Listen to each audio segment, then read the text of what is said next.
Hi, it's Fias Tarot. Hello, Pisces placement. So, this is your end of the month love reading. Okay? Syempre, before tayo mag-start, kung hindi ka pa nakakapag-subscribe, please do subscribe and hit the notification bell para lagi po tayo maging updated sa mga mangyayari pa lang. Okay? And syempre, kung may tanong po pagdating sa private reading, just message me sa akin pong FB page for more info. Ganon rin po pagdating kay Perception of Light. Okay? And syempre, if you are interested sa ating all-in-one Evil Eye Bracelet, with matching initials po yan ha. And ito sa ating Evil Eye Ring and sa ating Evil Eye Necklace, just message me. Okay? So, yeah, yun lamang. So, let's start, Pisces. Okay. Pisces. Anong situation ang meron? Situation. Okay. Pisces. The Four of Swords in reversed. The Queen of Swords. Meron ditong natatakot na may pabalikin or sumagot sa tanong na pwede ba tayong magbalikan. Okay? May natatakot makipag-usap. Mayroon din ditong natatakot na may malaman. Okay? Meron ditong nagtatago. Ang daming energy actually.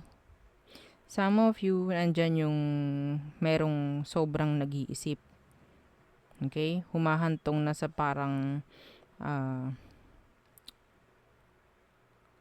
sobrang negative na. Okay? Yeah.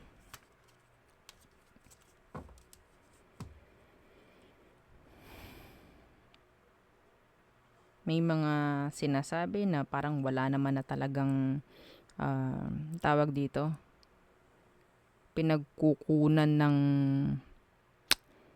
ang tawag dyan, pruweba.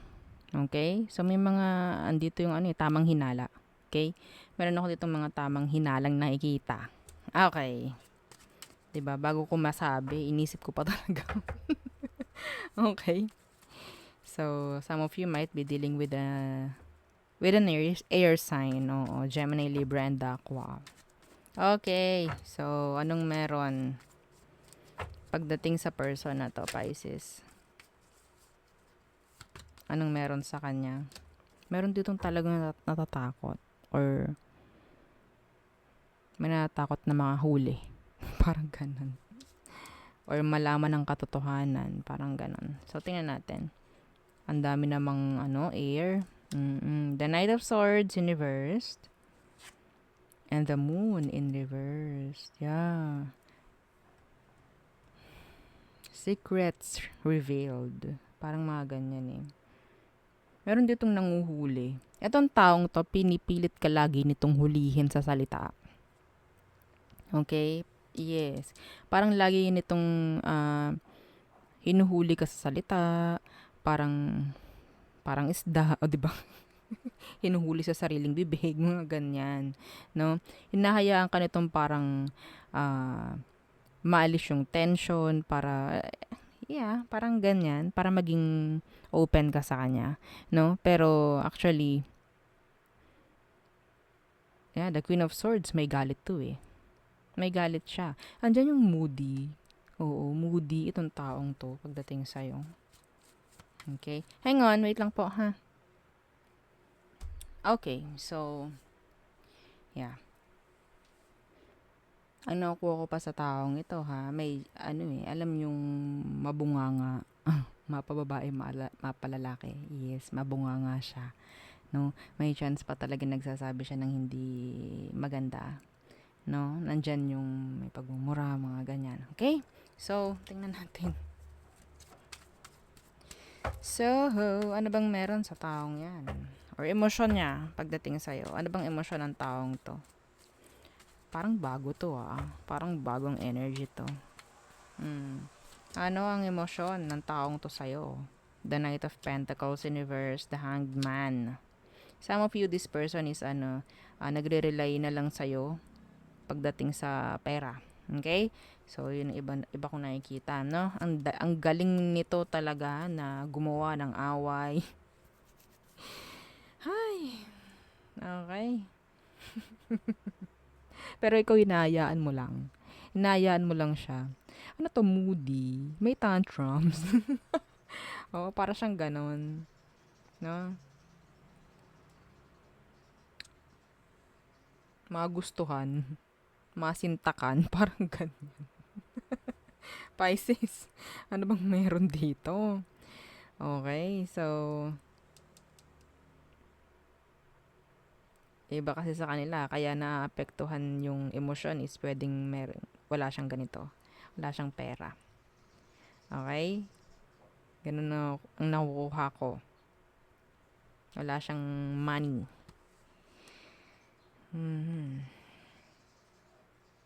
Pero ikaw, hinahayaan mo lang eh. Okay? Hinahayaan mo lang siya.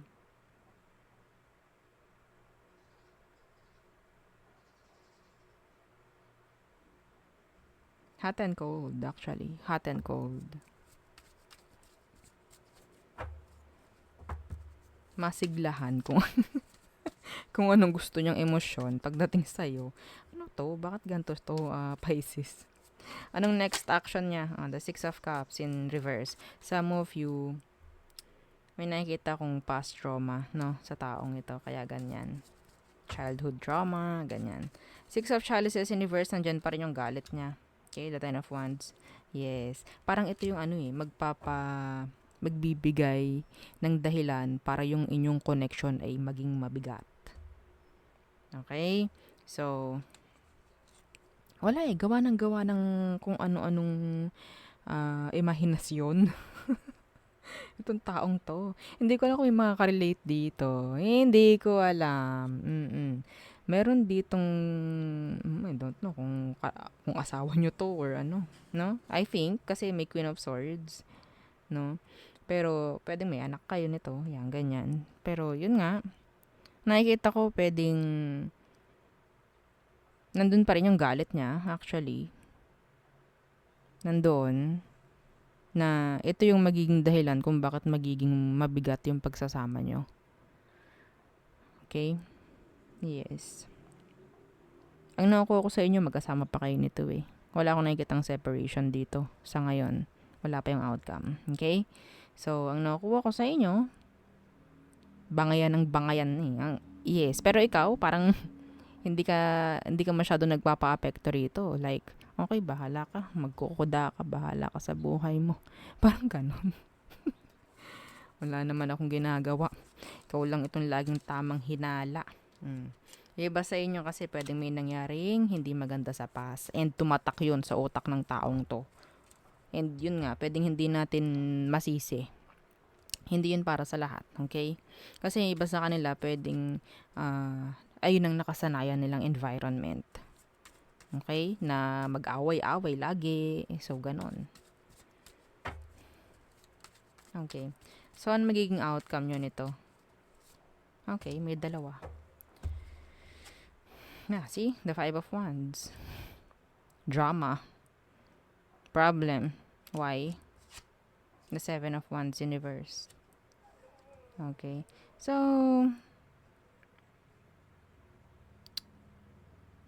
ay kahirap naman eh. Iba sa inyo, ang nakikita ko, kung hahayaan yung ganito na lang ng ganito, no? Hindi talaga matitigil. Okay, yeah, the King of Wands. The King of Wands, ito yung nakatatak sa utak nan. Okay? Kaso, itong taong to, hindi niya pinipili na magpatawad, hindi niya pinipili na mag-heal. So, parang they're like living in the past, no? Lahat ng burdens, lahat ng past trauma, lahat ng kung anong hindi maganda nakatatak sa utak nila. So, yun yung isang dahilan kung bakit nga nakaka-apekto sa connection nyo hanggang ngayon. Kahit sabihin natin, yung iba sa inyo is trying na magbago. Okay? Trying na magbago or may baguhin. Wala tayong magagawa. Wala tayong magagawa dito. Kahit ano pang gawin mo.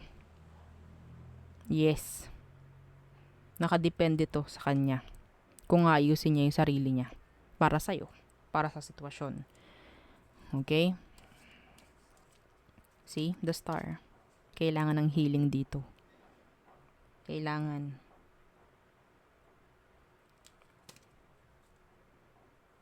Masyadong hindi maganda yung nangyari sa taong ito. Hindi natin siya masisi. Nagkaroon siya ng trauma eh. This is trauma. This is trauma. Trauma. Okay? So, wala. Saradong utak niya. Kahit sa ano pang paliwanag na gawin mo, wala tayong magagawa dito. Yes. Kasi yun nga, sabi ko, depende sa kanya. Ayaw naman niyang tulungan yung sarili niya na magbago or baguhin yung kanyang mentalidad, no? Yung kanyang point of view. O, di ba? Wala eh. Ang hirap ng ganon. Masyadong nalunod na sa hindi magandang karanasan. No? Oo. Mahirap. Okay. Yeah. Depende po, no? Depende yun sa tao. Kung ayos niya yung sarili niya. Depende yun. Hindi natin niya mapipilit. Okay. Wala ka ng kasalanan dito. Okay? Okay? So, tayo tumungo na sa all signs. Okay. Aries through Pisces. Aries. Gusto nila ng another chance with you. Taurus. They're guarded. Some of them tinataguan ka. Gemini. So, pwedeng hindi nagiging totoo sa'yo si Gemini. May pagtatago. Cancer. They're not ready to offer you a relationship or a connection. Romantic connection. So, Leo. So, may paghanga, no? Ako nakikita kay Leo. Virgo. So, this is like on and off. Parang ganyan, sex-based for some of you. Some of you, nawawala na yung attraction ni Virgo sa'yo, Pisces. Okay. Libra. I'm seeing here separation. Okay. Scorpio. There is ending. Okay. Pagbabago. Yan. Okay. Sagittarius. A lot of delays. Okay. Capricorn. You're their wish fulfillment. Yeah. Aquarius. Hindi sila gumagawa ng tama pagdating sa'yo. Hindi sila nagiging patas. Pisces, so parang nawawala na yung connection, no? Or nagiging mababa na yung emosyon pagdating sa kanya. Okay? So, yun ang ating reading for you, Pisces placements. Again, thank you and goodbye.